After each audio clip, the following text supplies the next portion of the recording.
Yo, good start to the morning. Got some things to handle tonight, things to do, but I got some time now, so let's get it over with. Quadrant 2. The essence focus of the fourth generation of management can be captured in the time management matrix diagrammed on the right on the next page. Basically, we spend time in one of the four ways.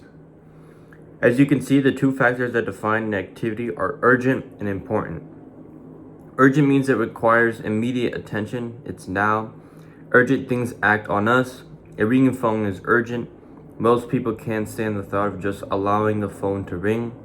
You could spend hours preparing materials. You could get all dressed up and travel to a person's office to discuss a particular issue. But if the phone were to ring while you were there, it would generally take precedence over your personal visit.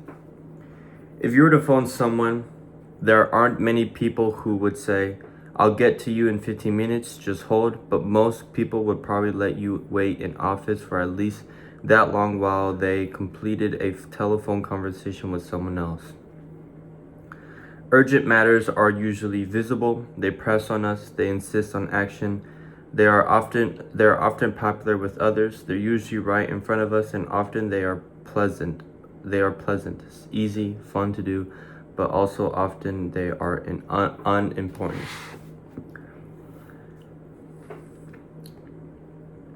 Importance, on the other hand, has to do with results. If something is important, it contributes to your mission, your values, your high priority goals. We react to urgent matters. Important matters that are not urgent require more initiative, more proactivity. We must act to seize opportunity to make things happen. If we don't practice habit 2, if we don't have a clear idea of what is important, of the results we desire in our lives, we are easily diverted into responding to the urgent. Look for a moment at the four quadrants in the time management matrix. Quadrant 1 is both urgent and important. It deals with significant results that require immediate attention. We usually call the activities in Quadrant 1 crises or problems. We all have some Quadrant 1 activities in our lives, but Quadrant 1 consumes many people. There are crises managers, problem-minded people, deadline-driven producers. As long as you focus on Quadrant 1, it keeps getting bigger and bigger until it dominates you. It's like the pounding surf. A huge problem comes and knocks you down and you're wiped out. You struggle back up only to face another one that knocks you down and slams you to the ground. Some people are literally beaten up by problems all day, every day. The only relief they have is in escaping to the not problem, not urgent activities of Quadrant 4. So when you look at their total matrix, 90% of their time is in Quadrant 1, and most of the remaining 10% is in Quadrant 4, with only negligible attention paid to Quadrants 2 and 3. That's how people who manage their lives by crises live. There are other people who spend a great deal of time in urgent but not important Quadrant 3, thinking they're in Quadrant 1. They spend most of their time reacting to things that are urgent, assuming they are also important. But the reality is that the urgency of these matters is often based on the priorities and expectations of others. People who spend time almost exclusively in Quadrants 3 and 4 basically lead irresponsible lives. Affected people stay out of Quadrants 3 and 4 because urgent or not, they aren't important. They also shrink Quadrant 1 down to size by spending more time in Quadrant 2. Quadrant 2 is the heart of effective personal management.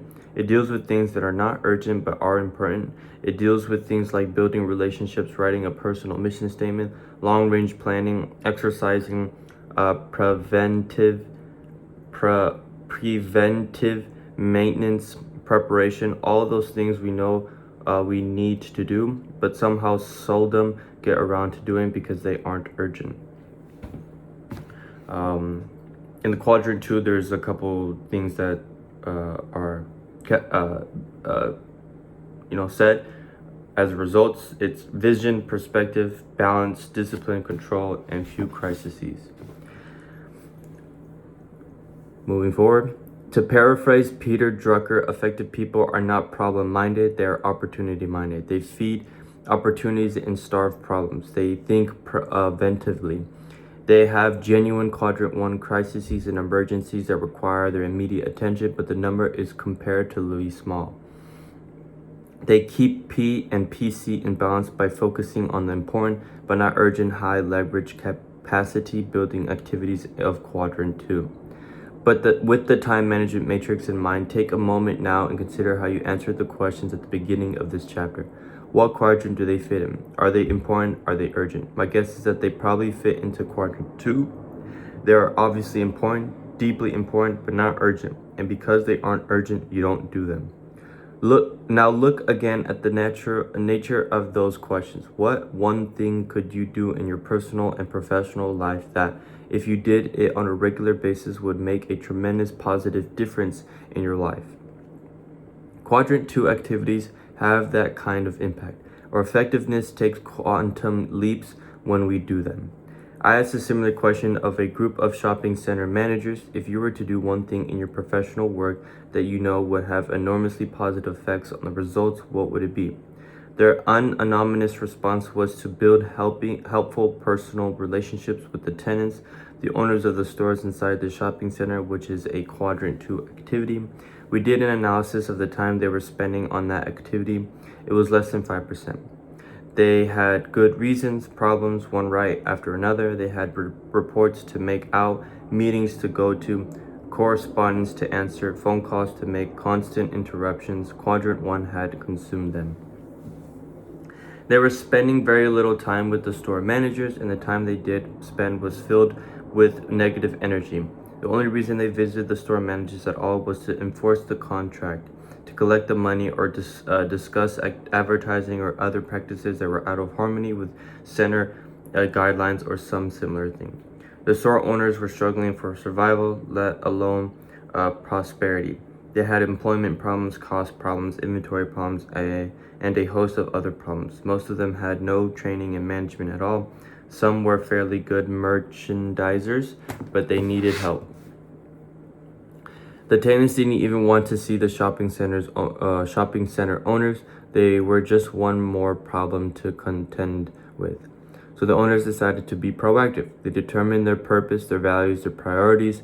In harmony with those priorities, they decided to spend about 1/3 of their time in helping relationships with the tenants. And working with that organization for about a year and a half, I saw them climb to around 20%, which represented more than a fourfold increase. In addition, they changed their role. They became listeners, trainers, consultants to the tenants. Their interchanges were filled with positive energy. The effect was dramatic, profound. By focusing on relationships and results rather than time and methods, the number went up. The tenants were thrilled with the results created by new ideas and skills, and the shopping center managers were more effective and satisfied and increased their list of potential tenants and lease revenue based on increased sales by the tenant stores. They were no longer policemen or hovering supervisors. They were problem solvers, helpers. Whether you are a student at the university, a worker at an assembly line, a homemaker, a fashion designer, or president of a company, I believe that if you were to ask what lies in quadrant 2 and cultivate the proactivity to go after it, you would find the same results. Your effectiveness would increase dramatically. Your crises and problems would shrink to manageable proper proportions because you would be thinking ahead, working on the roots, doing the preventive things that keep situations from developing into crises in the first place.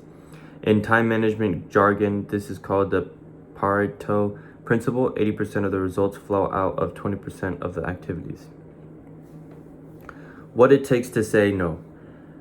The only place to get time for quadrant 2 in the beginning is from quadrants 3 and 4. You can't ignore the urgent and important activities of quadrant 1, although it will shrink in size as you spend more time with prevention and preparation in quadrant 2. but the initial time for Quadrant 2 has to come out of 3 and 4.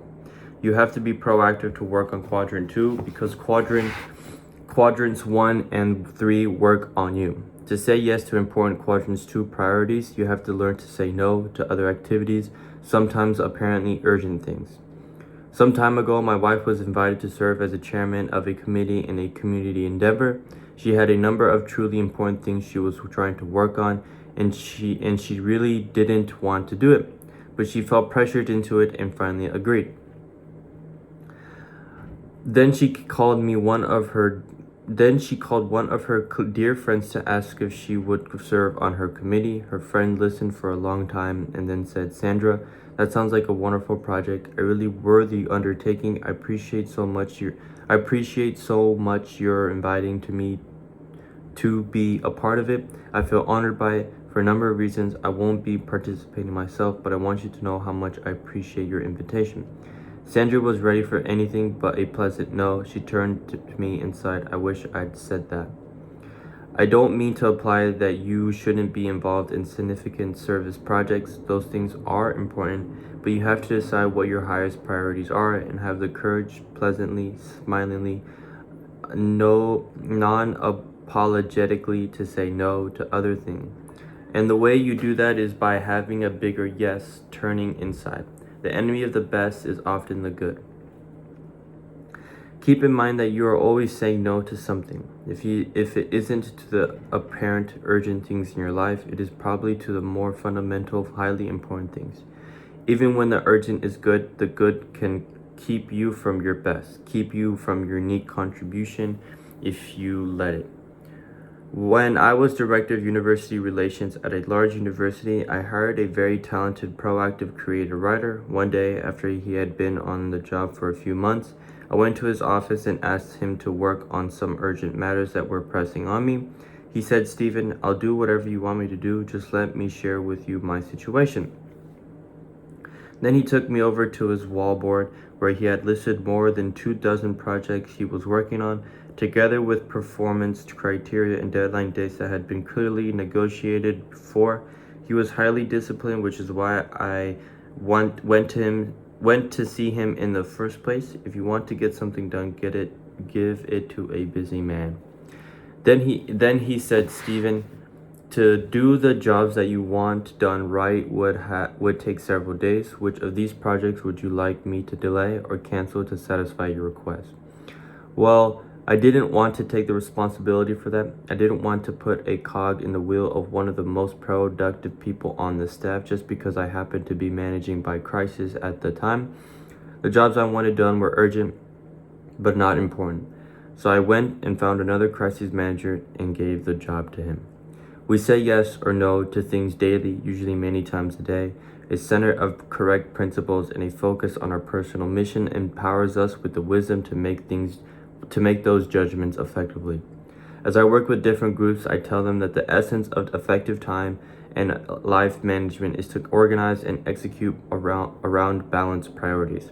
Then I ask this question: if you were to fault yourself in one of the 3 areas, what would it be? Number 1, the inability to prioritize. Number 2, the inability or desire to organize around those priorities. Number 3, the lack of discipline to execute around them to stay with your priorities and organization. Most people say their main fault is a lack of discipline. On deeper thought, I believe that is not the case. The basic problem is that their priorities have not become deeply planted in their hearts and minds. They haven't really internalized habit too. There are many people who recognize the value of Quadrant 2 activities in their lives, whether they identify them as such or not, and they attempt to give priority to those activities and integrate them into their lives through self-discipline alone. But without a principle center and a personal mission statement, they don't have the necessary foundation to sustain their efforts. They're working on the leaves, on the attitudes and the behaviors of discipline without even thinking to examine the roots, the basic paradigms from which their natural attitudes and behaviors flow. A Quadrant 2 focus is a paradigm that grows out of a principle center. If you are centered on your spouse, your money, your friends, your pleasure, or any extrinsic factor, you will keep getting thrown back into Quadrant 1 and 3. reacting to the outside forces your life is centered on. Even if you're centered on yourself, you'll end up in 1 and 3, reacting to the impulse of the moment. Your independent will alone cannot effectively discipline you against your center. In the words of the architectural maxim, form follows function. Otherwise, management follows leadership. The way you spend your time is a result of the way you see your time and the way you really see your priorities.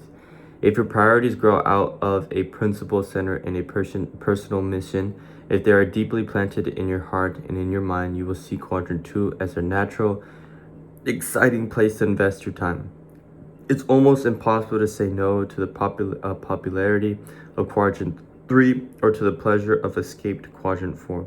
If you don't have a bigger yes burning inside, only when you have the self-awareness to examine your program and the imagination and conscience to create a new, unique, principle-centered program to which you can say yes.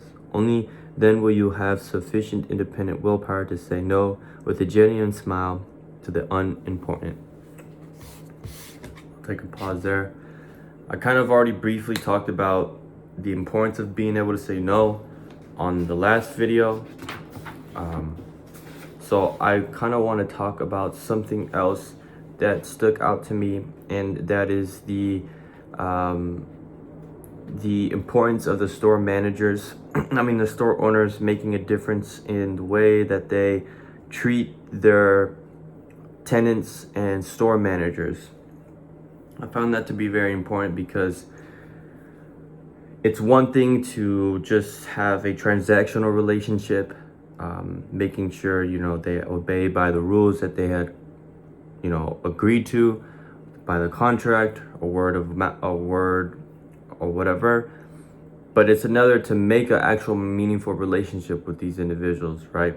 If you're asking them what they need from the owner, or if you're asking, what necessary resources or tools that they might need, or how can I help them for them to succeed, is another way of looking of, if they succeed, I will succeed as well. And there's this philosophy that Starbucks has embedded for a long time with their employees, is that it's not about investing in your customers. Sometimes it's more about investing in your employees so that your employees can invest in your customers.